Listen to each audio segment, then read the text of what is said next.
রাত গভীর। খলিফা ওমর রাদিয়াল্লাহু আনহু ছদ্মবেশে মদিনার রাস্তায় হাঁটছেন, জানার জন্য প্রজারা কেমন আছে। এক ঘরের ভেতর ভেসে এলো কথোপকথন।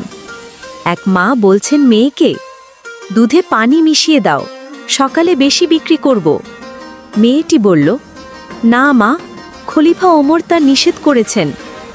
মা জবাব দিল, খলিফা কি দেখছেন নাকি? আর মেয়েটি কি বলল জানো? ওমর না দেখুক, কিন্তু আল্লাহ তো দেখছেন। ওমর রাদিয়াল্লাহু বাইরে দাঁড়িয়ে কাঁদলেন। এই সাধারণ মেয়েটার ভেতরে ছিল অসাধারণ ঈমান।